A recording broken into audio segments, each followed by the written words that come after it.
اللہ تبارک و تعالیٰ نے اعمال رکھے ہیں،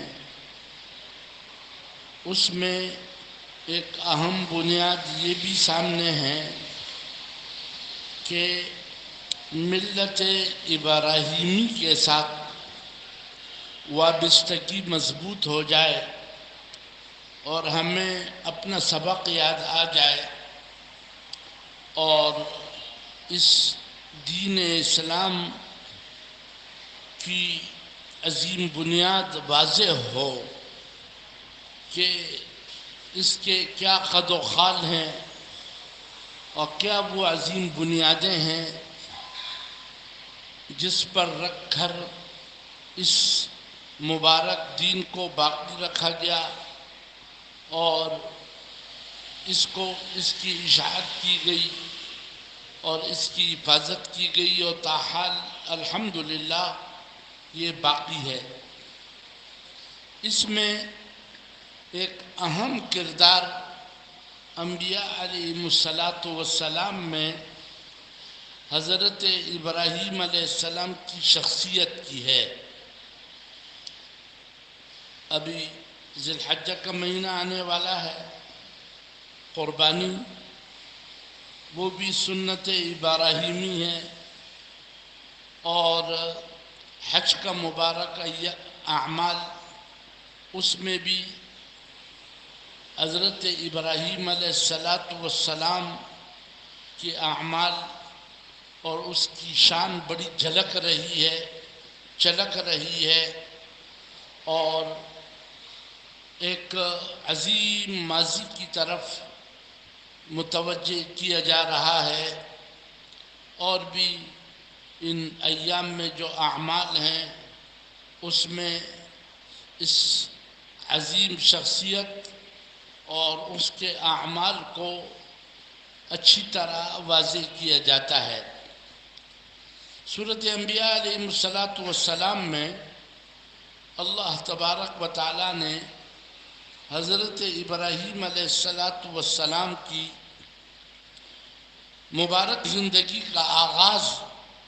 کے واقعہ کو ذکر فرمایا۔ یہ عظیم شخصیت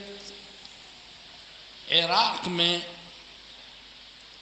آزر کے گھر میں پیدا ہونے والی شخصیت اور حکومت نمروز یا نمرود کی جو ایک مستحکم حکومت، اور اس حکومت میں حضرت ابراہیم علیہ السلام کے والد کو ایک بڑی حیثیت حاصل تھی اور یہ توقع کی جا رہی تھی حضرت ابراہیم علیہ السلام کے سمجھ بوجھ کو دیکھ کر اور ان کی قوت طاقت کو دیکھ کر اور ان کے چال ڈال کو دیکھ کر پورے خاندان بلکہ پورے حکومت کی ان سے یہ توقعات وابستہ ہوئی کہ یہ حکومت کے کام بھی آئے گا اور آگے جا کر کے یہ باپ سے بھی زیادہ اس حکومت میں ترقی کر لے گا اور ایک روشن مستقبل کے اثرات اچھی طرح نظر آ رہے تھے۔ لیکن اللہ پاک کے ذات علی کا انتخاب کچھ اور تھا۔ اللہ فرماتے ہیں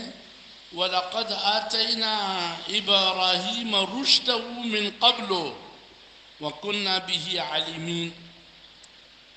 نبوت دینے سے پہلے حضرت ابراہیم علیہ السلام کو ہم نے ایک خاص انداز کی سمجھ بوجھ،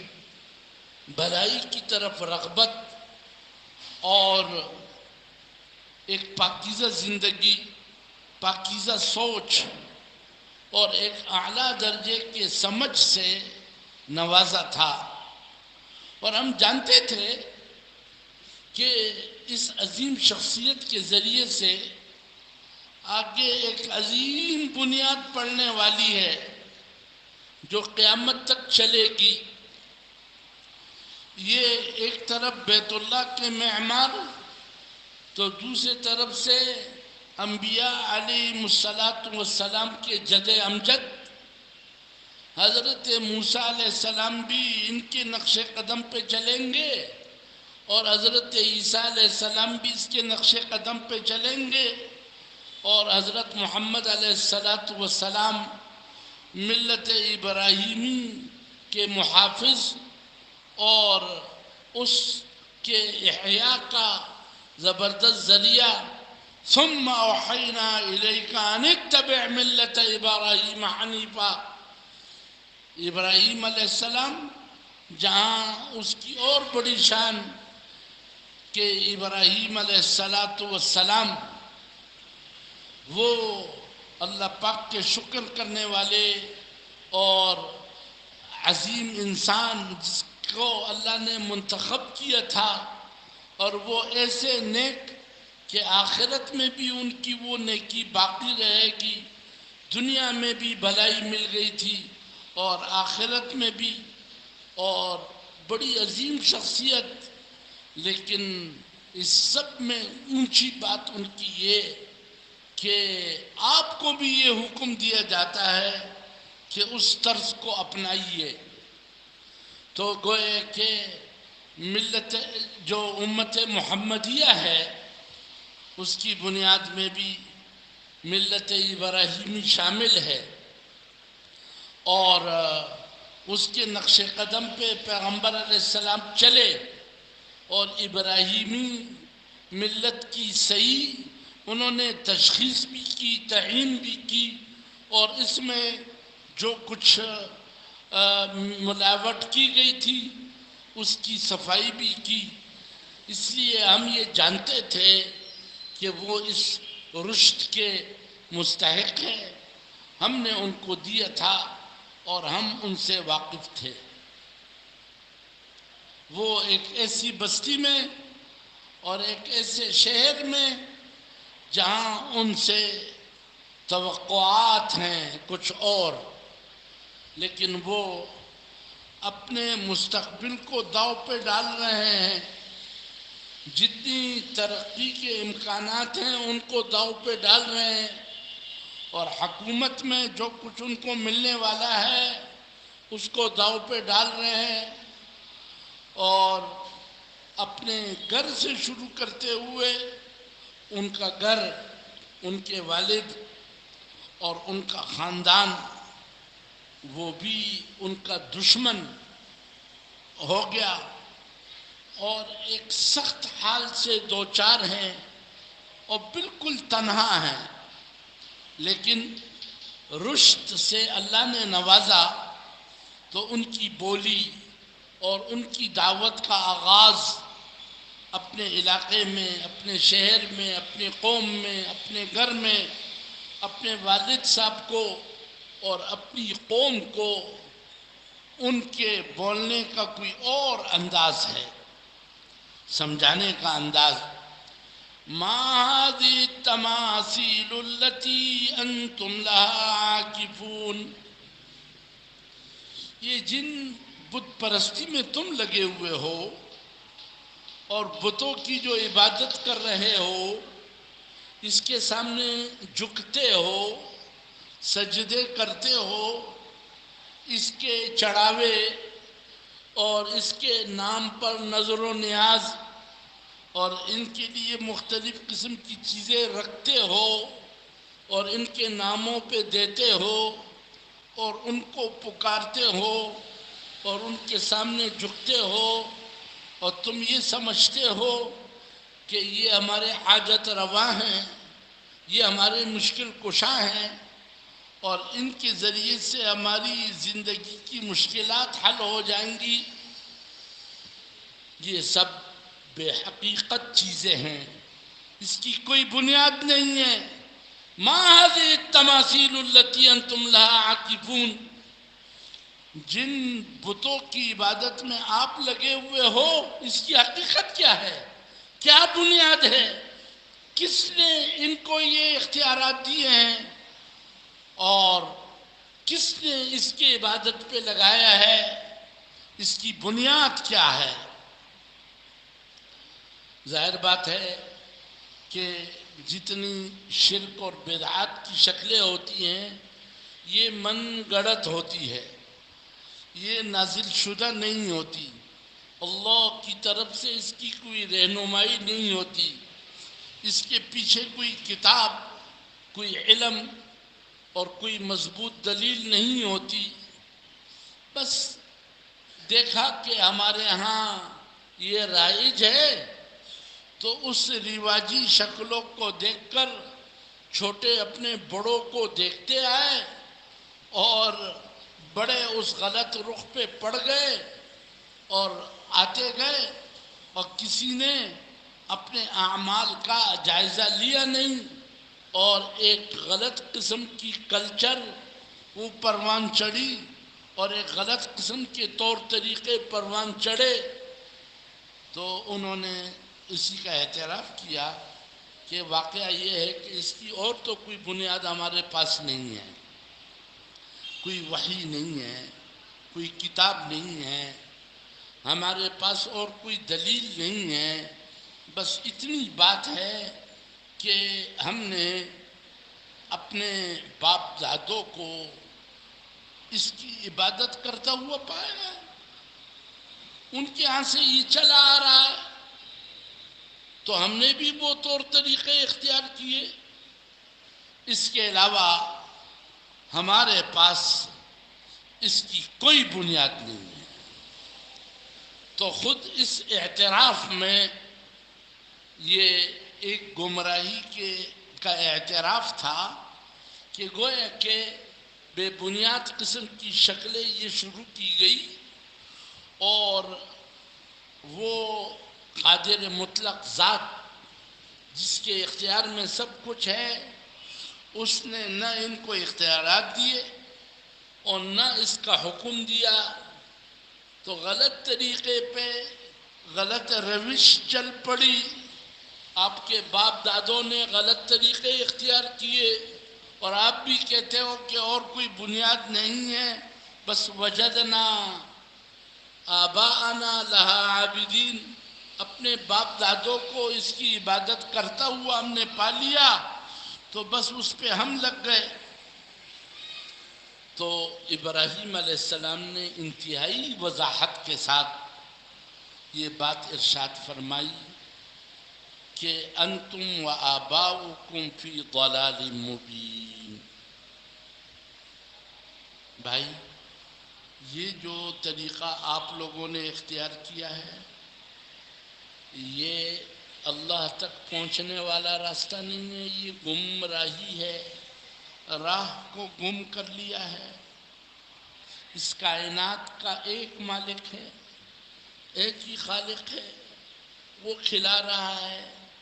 وہ پلا رہا ہے، اسی کی قوت ہے، اسی کی قدرت ہے، عبادت اسی کی ہوگی اور اسی کے چاہت کے مطابق ہوگی جیسے وہ بتائے۔ کوئی من گڑت طریقہ عبادت کا اور پھر وہ بھی اللہ کے غیر کا، یہ گمراہی ہے۔ قال لقد كنتم انتم وآباؤكم في ضلال مبين، تم اور تمہارے باپ دادے سری گمراہی میں، بالکل غلط راستے پہ، یہ راستہ ہدایت کا نہیں، اس راستے سے بنے گا نہیں، یہ سارا رخ غلط، وہ چاہے آپ کریں، آپ کی حکومت کریں، آپ کے والد نے کیا، آپ کے دادا نے کیا، جس نے بھی کیا ہے یہ ضلال مبین، سری گمراہی ہے، راستہ چھوڑ گئے ہو، اور جس اللہ کو راضی کرنا چاہیے تو اس اللہ کی نہ یہ منشا ہے، نہ یہ چاہت ہے، نہ یہ ہدایات ہے، اور یہ من گڑت طریقے ہیں۔ تو انہوں نے ایک سنجیدہ سوال کیا، اجئتنا بالحق ام انت من اللاعبین، اجئتنا بالحق ام انت من اللاعبین، ابراہیم آپ کے پاس کوئی پروگرام ہے ہمارے ہدایت کا اور ہمارے سیدھے راستے پر پڑھنے کا اور حق دین کے اختیار کرنے کا اور اللہ پاک کے ذات عالی کو راضی کرنے کا کوئی حق پروگرام آپ کے پاس ہے؟ یا بس صرف آپ ہمارے طور طریقوں کو غلط کہہ رہے ہو اور اس میں کیڑے نکال رہے ہو اور ہمارے ساتھ کھیل رہے ہو اور تمسخر کر رہے ہو اور آپ کے پاس کوئی واضح پروگرام ہی نہیں ہے؟ یہ واضح کرو کہ کوئی پروگرام ہے انسانیت کے ٹھیک کرنے کا اور انسانیت کی مشکلات کے حل کا، کہ حق کی مدد ان کے ساتھ ہو جائے اور انسانیت کامیاب ہو جائے؟ ایسا کوئی واضح پروگرام ہے یا آپ صرف ہمارے طور طریقوں کے ساتھ تمسخر کر رہے ہو اور ایک لعب میں لگے ہوئے ہو اور ایک گوئے کہ کھیل کود کی بات ہے اور ایک تفریحی پروگرام ہے اور اس سے آگے کوئی پختہ بنیاد نہیں؟ تو ابراہیم علیہ السلام نے ان کو سمجھایا، نہیں، میں ایک پروگرام رکھتا ہوں، کیونکہ میں اپنی طرف سے کہتا نہیں ہوں۔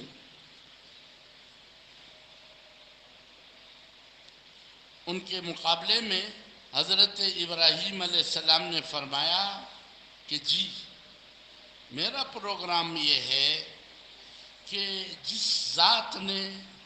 آسمان و زمین کو بے نمونہ بنایا اور اس پر ان کے اختیارات چلتے ہیں، اس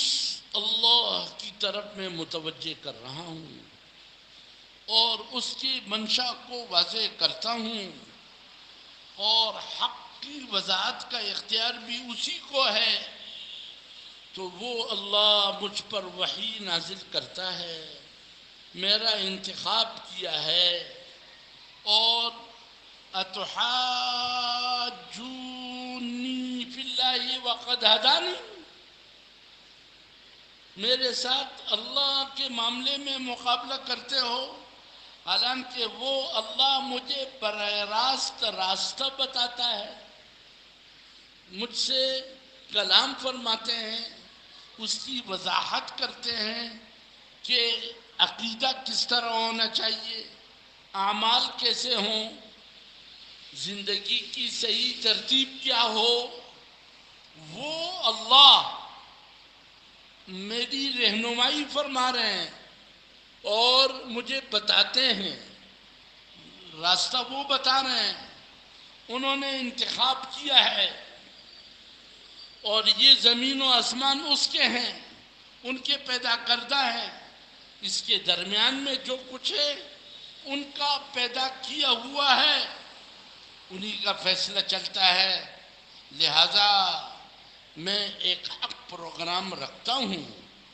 اور فرمایا کہ رب آسمان اور زمین کا رب جس نے اس کو پیدا کیا ہے، تو میں اس کی طرف متوجہ کرتا ہوں اور اس کی دعوت دیتا ہوں اور اس پر میں گواہ ہوں اور میں اس کو سمجھا ہوا ہوں، اس میں مجھے کسی قسم کا کوئی شک و تردد نہیں ہے۔ رہا جن کو تم معبود سمجھتے ہو، تو اس کا علاج بھی میرے پاس ہے۔ اس وقت تمہیں سمجھ میں نہیں آ رہی میری بات؟ تاللہ لأکیدن اصنامکم بعد ان تولوا مدبرین، جب تمہارے میلوں ٹیلوں کا وقت آ جائے اور شہر سے باہر جاؤ اور تمہارے یہ بت کدے، اس میں تمہارے بت تنہا ہو، تو اس کے ساتھ میں ایک تدبیر کرنے والا ہوں، تمہارے عقل ٹھکانے آ جائے گی کہ یہ کیسے مشکل کشا یہ کیسے حاجت روا اور یہ کیسے مسائل کے حل کرنے والے، یہ میں واضح کر دیتا ہوں۔ بعد ان تولوا مدبرین، جب تم اپنے کسی میلے پہ نکلو، اپنے کسی کام پہ جاؤ اور اس شہر میں موجود نہ ہو اور یہ بت ہوں اور اکیلے ہوں، میں اس کی خبر لوں گا، اس کے ساتھ ایک تدبیر کروں گا جس سے تمہاری عقل بھی ٹھکانے آ جائے۔ چنانچہ جب ان کے میلے کا وقت ہوا اور وہ لوگ میلے ہو کر کے مختلف میلوں پہ چلے گئے اور جاتے ہوئے وہ مختلف قسم کے چڑھاوے اور مختلف قسم کے کھانے وہ اپنے بتوں کے پاس رکھتے کہ یہ ان کی نظر سے گزر جائے اور اس کے پاس رہے، تو جب واپس آ جائیں گے تو پھر اس کو ہم بھی کھا لیں گے۔ یہ بابرکت کھانے ہمارے لیے نجات کا بھی سبب ہوگا، برکتوں کا بھی سبب ہوگا۔ تو بہت کچھ اس کے پاس رکھ کر چلے گئے۔ ابراہیم علیہ السلام، نوجوانی کا وقت ہے، وہ بڑی توقعات ان سے وابستہ ہے اور بالکل اکیلے ہیں اور ایک راستہ بنانا چاہ رہے ہیں اور اس کے لیے اپنے آپ کو خطرے پہ ڈال رہے ہیں، اپنے مستقبل کو خطرے پہ ڈال رہے ہیں۔ یہ سوچنا چاہیے ایک جوان کو کہ ایک جوان کی جوانی کس طرح ہو، کس انداز سے وہ چلے اور کیا رخ قائم کرے اپنی قوم کا، اپنے ماں باپ کا، اپنے گھر کا، اپنے علاقے کا، اپنی حکومتوں کا۔ وہ کس طرح ہدایت کا ذریعہ بن جائے اور ظاہر میں جتنے ترقی کے امکانات ہیں ان کو خطرے پہ ڈال کر یہ فتح، یہ نوجوان، یہ مومن غیور جو حقیقت کو سمجھا ہوا ہے، اس نے جا کر کے اور طریقہ یہ اختیار کیا کہ فَجَعَلَهُ جُزَازًا إِلَّا كَبِيرًا لَهُمْ لَعَلَّهُمْ إِلَيْهِ يَرْجِعُونَ، جا کر ان کو ٹکڑے ٹکڑے کر دیا، جزازن جزازن جزازن، اس کو کسی کے سر کو توڑا تو کسی کے ہاتھ کو توڑا، وہ تو مٹی کے بنے ہوئے، اور کسی کے ناک کو توڑا اور کسی کے کان کو توڑا اور کسی کے ٹانگ کو توڑا، کوئی سالم نہیں رہا۔ ایک بڑا بدماش جو ظاہر میں بڑا سا لگ رہا تھا تو اس کو باقی رکھا اور باقی جتنے چھوٹے بت تھے تو اس کا قیمہ کر دیا، اس کو ٹکڑے ٹکڑے کر دیا اور کسی کی ناک اور کسی کے کان اور کسی کے ہاتھ اور کسی کے ٹانگ توڑ ڈالے۔ فَجَعَلَهُمْ جُزَازًا إِلَّا كَبِيرًا لَهُمْ، ایک بڑے کے علاوہ باقی سب کی خبر لی اس نوجوان مرد مومن اور اس ملت ابراہیمی کی بنیاد رکھنے والے عظیم شخصیت نے جا کر اس بت خانے میں ان بتوں کو توڑا اور ایک بڑے بدماش کو چھوڑا، الا کبیر لہم، تاکہ جب یہ آ جائیں تو کچھ عقل ٹھکانے آئے، کوئی بات چیت ہو سکے۔ تو جب وہ آئے تو بڑے حیران رہے، جیسے ہی وہ اپنے وہ میلوں سے میلے ہو کر واپس آئے تو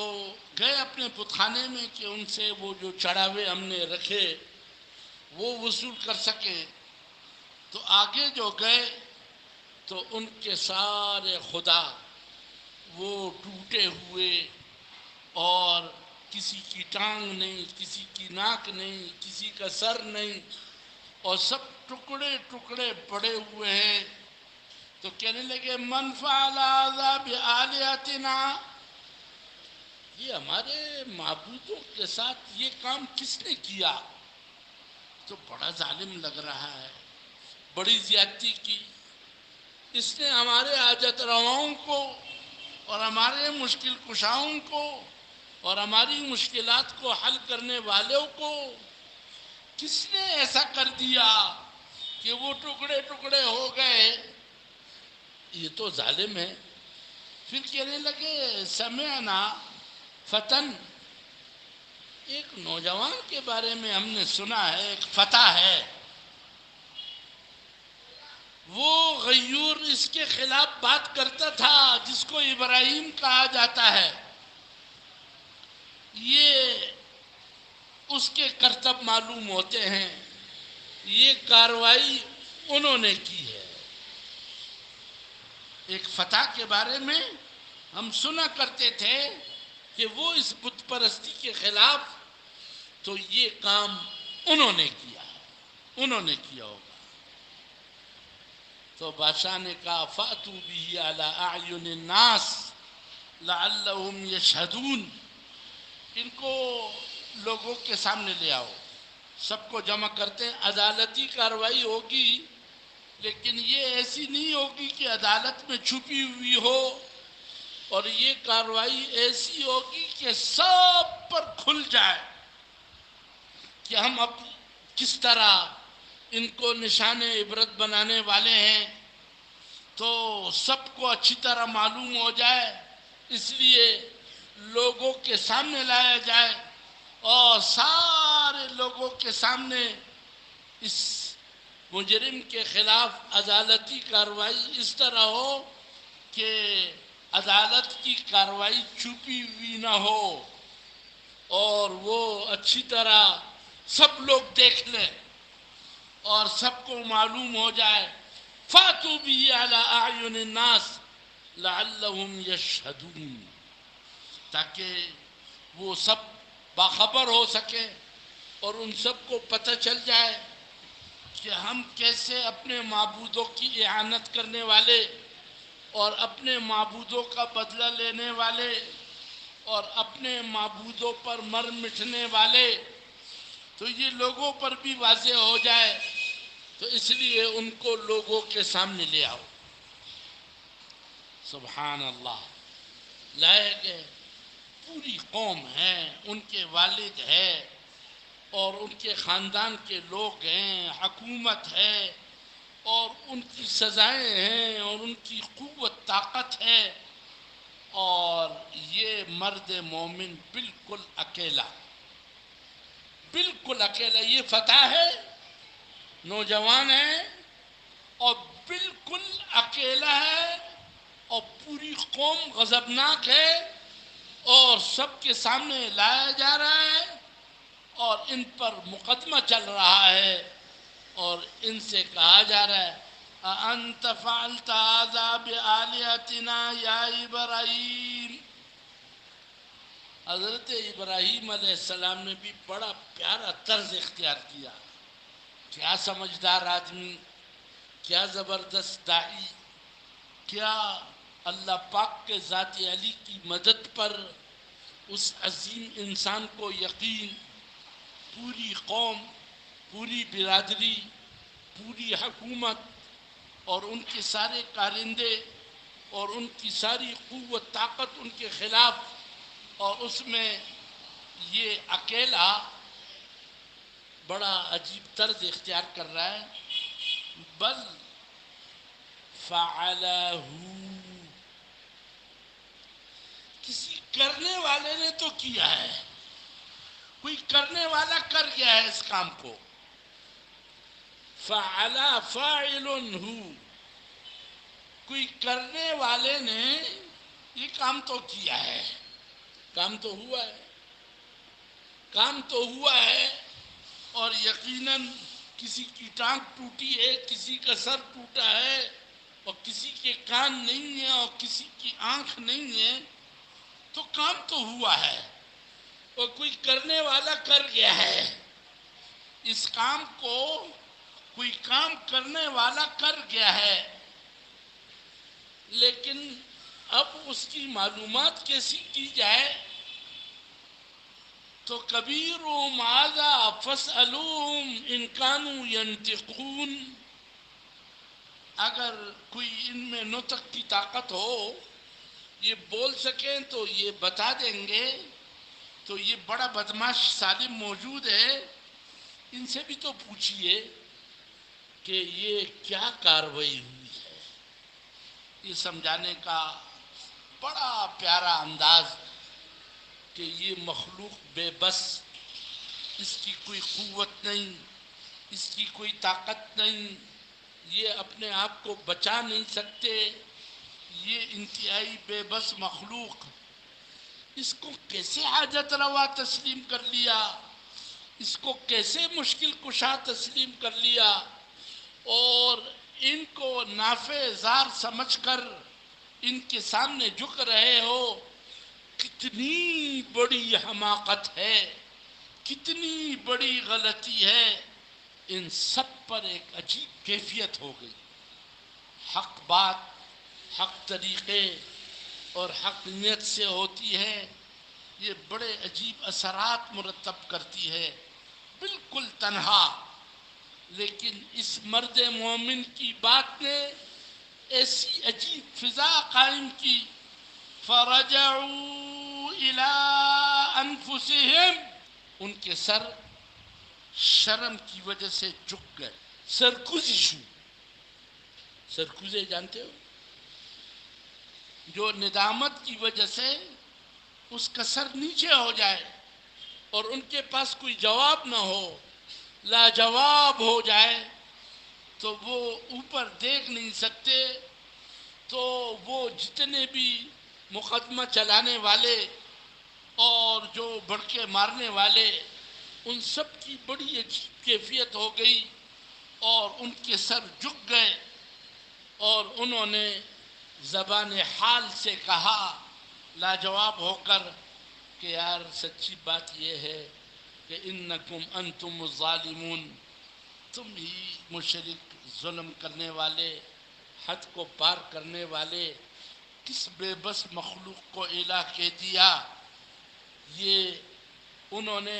اگر زبان سے نہ بھی کہا ہو تو ان کا خاموش ہو جانا اور ان کا لاجواب ہو جانا اور ان کے سروں کا جھک جانا، وہ بتا رہا تھا گویا کہ وہ کہہ رہے ہیں کہ یہ سارا نظام ہمارا غلطی پر مبنی ہے، اور وہ جو آپ کہہ رہے تھے کہ انتم و آباؤکم فی ضلال مبین، تو واقعی ضلالت ثابت ہو رہی ہے، اور واقعی ہم ظالم ہیں اور ہم ایک غلط رخ پر ہیں۔ یہ ان کا حال اس انداز کا ہوا اور ایسی بے بسی کی کیفیت ہو گئی،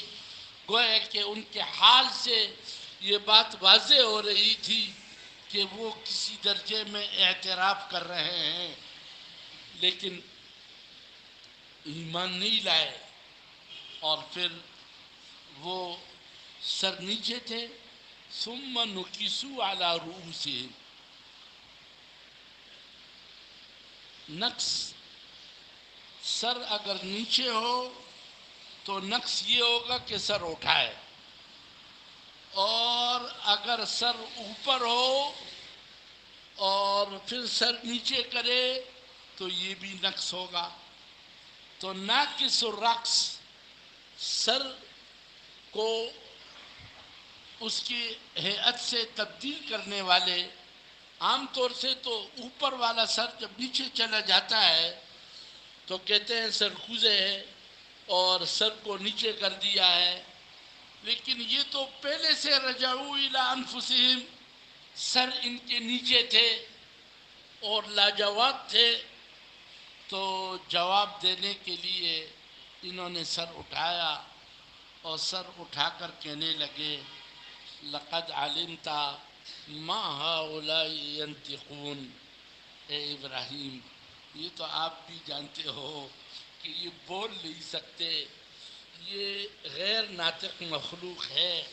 بے بس مخلوق ہے، نہ یہ چیخ سکتے ہیں، نہ یہ پکار سکتے ہیں، نہ یہ اپنے آپ کو بچا سکتے ہیں، نہ یہ اپنے جنہوں نے ان کو ان کی پٹائی کی ہوتی ہے تو اس کے بارے میں یہ وضاحت نہیں کر سکتے، اتنا تو آپ بھی جانتے ہو۔ اے ابراہیم ہمیں مزید کیوں ذلیل کر رہے ہو؟ لقد علمت ما هؤلاء ينطقون۔ سبحان اللہ، اس مرد مومن کو یہ ملت ابراہیمی کی بنیاد پڑ رہی ہے، یہ نقطہ آغاز ہے۔ ملت ابراہیمی اور دین محمدی، ہم عاشق رسول ہیں، ان سب کی ایک بنیاد اللہ واضح کر رہا ہے کہ کس طرح اس مرد مومن، اس کا آغاز کس انداز کا ہے، کس انداز سے ان کی گفتگو اور کیا اس کی سوچ اور کس طرح اس کے سمجھانے کا انداز اور کس طرح اپنے آپ کو خطرے پہ ڈال کے یہ تنہا آدمی بغیر وسائل اور بغیر اسباب کے اللہ پر اعتماد کر کے اپنے ظاہری ترقی کو بھی خطرے پہ ڈال رہا ہے، اپنی جان کو بھی خطرے پہ ڈال رہا ہے اور اپنی قوت طاقت کو بھی خطرے پہ ڈال رہا ہے، اور پوری قوم کو اور حکومت کو اور موجودہ ساری قوت طاقت کو للکار رہا ہے،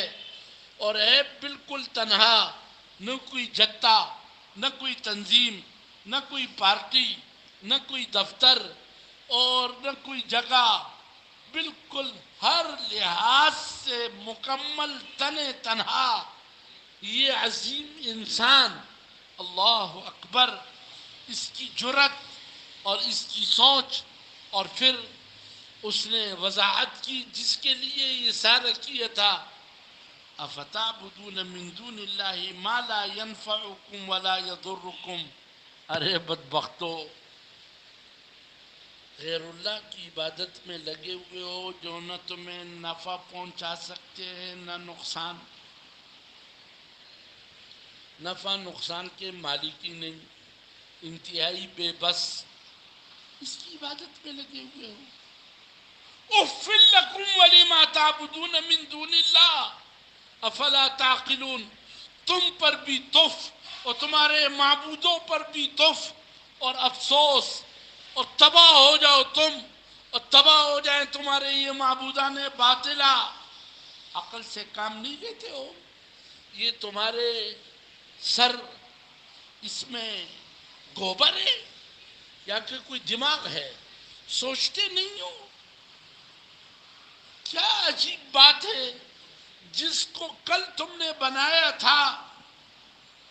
کل تم نے بنایا، اس کی ناک بنائی، اس کے ہاتھ بنائے، اس کو تراشا،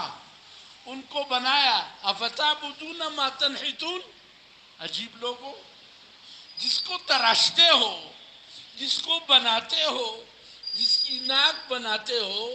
اور جس کے ہاتھ بناتے ہو اور جس کی ٹانگ بناتے ہو، اس کو تراشا تم نے، اور تراشنے میں وہ تمہارے محتاج، اور تم نے بنایا، اور عجیب بات ہے دوسرے دن وہ معبود ہو گئے اور وہ تمہارے مشکل کشا ہو گئے۔ یہ تمہارے دماغ ہے یا اس میں کوئی گوبر بھرا ہوا ہے؟ افلا تعقلون، عقل سے کام نہیں لیتے؟ مشہور واقعہ ہے آگے ان کے جلانے کی اور آگ کے اکٹھا کرنے کی، اور وہ سارا ہوا اور یہ تیار، اور اس درجے یقین والے کہ حضرت جبریل بھی آ رہے ہیں اور وہ پیش کر رہے ہیں اپنے آپ کو، اور ان سے بھی کہتے ہیں اما الیک فلا، ٹھیک ہے میں ضرورت مند ہوں لیکن آپ کا محتاج نہیں ہوں، اور آپ سے نہیں ہوگا، میں آپ کو بھی نہیں پکاروں گا جبریل ہو کر اور فرشتے ہو کر۔ تو انہوں نے کہا چلو اگر ہماری مدد نہیں مانگتے تو یہ تو کر لو کہ اللہ سے مانگو۔ کیا عجیب مقام ہے اس مرد مومن کا۔ کہتے ہیں علمہ بحالی اغنانی عن سوالی۔ بعض دفعہ حال ایسا بن جاتا ہے کہ وہ حال خود سوال ہوتا ہے، وہ خود دعا ہوتا ہے۔ بعض دفعہ بالکل آدمی کی ایسی کیفیت ہوتی ہے کہ دعا مانگنے جیسی شکل بھی نہیں بن پاتی، اور ایسے ظاہری احوال ہو جاتے ہیں کہ بالکل کچھ کہنا بھی نہیں بن پاتا۔ سبحان اللہ۔ یہ بھی اللہ کے عاشقوں پر کبھی اس قسم کی کیفیت، کبھی جو دعا میں خوب دل لگتا ہے، یہ بھی مانگ رہے ہیں، یہ بھی مانگ رہے ہیں، یہ بھی مانگ رہے ہیں، اور کبھی ایسی کیفیت ہو جاتی ہے کہ بالکل سٹی گم ہو گئی اور جی کیا مانگنا ہے، بالکل ایسی عجیب کیفیت ہو جاتی ہے۔ بیت اللہ پہنچے، حتیم پہنچے، حتیم میں پہنچے ہوئے، اور بیت اللہ ہے، اور یقین ہے کہ یہ قبولیت کی جگہ ہے، لیکن بعض دفعہ ایسی عجیب کیفیت طاری ہو جاتی ہے اور باوجود بہت کچھ ضرورتوں کے اس سے کچھ بنتا نہیں۔ سبحان اللہ۔ علمہ بحالی اغنانی عن سوالی۔ یا اللہ میں تو سراپا سوال ہوں، میرے حال سے آپ واقف ہو، یہاں تک کیوں پہنچا ہوں آپ کو معلوم ہے۔ اللہ میری ضرورتوں سے بھی آپ واقف ہیں۔ سبحان اللہ۔ پھر اللہ پاک کے ذات علی کی مدد آئی۔ یہ ملت ابراہیمی کا آغاز ہے۔ چونکہ یہ قربانی کے ایام ہیں، جانور بھی خریدنے ہیں، اور حج بھی کر رہا ہے۔ اب یہ مبارک ذی الحجہ کا مہینہ شروع ہونے والا ہے، انشاءاللہ آئندہ میں کچھ اس پر بھی موقع مل جائے گا، عرض کریں گے۔ لیکن جو سب سے بڑا سبق ہے اس کا، قرآن کریم اس کو مختلف طریقوں سے اس کو بیان کرتے ہیں اور اس کی طرف متوجہ کرتے ہیں، یہ ہے کہ ایک ہمارا نقطہ آغاز کیا ہو، ہماری سوچ کیا ہو۔ ہمارے سامنے ہم ٹھیک ہے باپ کا بھی خیال رکھیں گے، ہم حکومت کا بھی خیال رکھیں گے، ہم خاندان کا بھی خیال رکھیں گے، لیکن ہماری بات سب سے یہ ہوگی کہ خاندان ہمارا رب نہیں ہے، میرا باپ میرا رب نہیں ہے، اور میری یہ زمین اور میرا یہ دیس، یہ سب کچھ یہ مخلوق ہے، ٹھیک ہے اس کی خیر خواہی ہوگی، میں اپنی فوج کا بھی خیر خواہ بنوں گا، اور میں اپنی قوم کا بھی خیر خواہ بنوں گا، اور میں اپنے ماں باپ کا بھی خیر خواہ بنوں گا، اور ٹھیک ہے میں اپنے بچوں کا بھی خیر خواہ بنوں گا، اور میں ایک قوم کا فرد ہوں، کسی تنظیم سے میرا تعلق ہے، اور کسی شہر کا میں شہری ہوں، اور کسی ملک کا میں باسی ہوں، اور کوئی شہریت رکھتا ہوں، اس سب کا مجھ پہ حق ہے، لیکن اللہ کا حق سب پہ غالب ہے۔ اللہ کا حق سب پہ۔ ملت ابراہیمی کا پہلا سبق وہ یہ ہے کہ اللہ پاک کے ذات علی کی محبت اور اس کی مشکل کشائی اور اس کا حاجت روا ہونا اور اس کا یقین اور اس کے ساتھ تعلق وہ سب پہ غالب رہے۔ اس سبق کو دہرانا اور اس کو تازہ کرنا یہ ان ایام کا خاص سبق ہے، اور یہ سبق یہ ہمیں علوم وحیہ کے ذریعے سے معلوم ہوگا، قرآن کریم کے ذریعے سے معلوم ہوگا، احادیث مبارکہ کے ذریعے سے معلوم ہوگا۔ لا تقولوا لمن يقتل في سبيل الله اموات، اللہ کے راستے میں شہید ہونے والوں کو مردہ نہیں کہو، بل احیاء، وہ زندہ ہیں، ایک خاص قسم کی زندگی ہے، تمہیں اس کا شعور حاصل نہیں ہے، لیکن یہ حقیقت ہے کہ وہ اور ان کے افکار اور ان کے وہ تلامذہ اور ان کی وہ دعوت اور ان کی وہ سوچ وہ زندہ ہے۔ اور ان مبارک ایام میں اس نسبت کو پختہ کرنا، اپنے عقیدے کو بھی ٹھیک کرنا، اپنی سوچوں کو بھی ٹھیک کرنا، اور اللہ پاک کے ذات علی کے ساتھ رابطہ بڑھانا، فلسطین کے غیور مسلمانوں کو یاد رکھنا، اور ان کے لیے دعائیں بھی، تدبیریں بھی، اور اموال سے اور مختلف طریقوں پر تدبیریں۔ باقی دونوں طرح کی لوگ ہیں اور دونوں طرح کا معاملہ چل رہا ہے، دیکھنا ہم نے اس میں ہے کہ ہم کن میں ہیں، کس طرف ہے، ہماری سوچ کیا ہے، ہمارا کردار کیا ہے۔ اللہ پاک اپنے فضل سے ہمیں ملت ابراہیمی پر پختگی نصیب فرمائے، اور جب حضرت ابراہیم علیہ السلام کا سامنا ہو تو وہ بھی شفاعت کر لیں، اور حضرت محمد علیہ السلام بھی خوش ہو جائیں۔ اور یہ جو مستعار سی زندگی ہے، مختصر سی، پتہ نہیں کتنی باقی ہے، اس کو ایسے اچھے طریقے پر اللہ پاک ہمیں قیمتی بنانے کی توفیق دے۔ وآخر دعوانا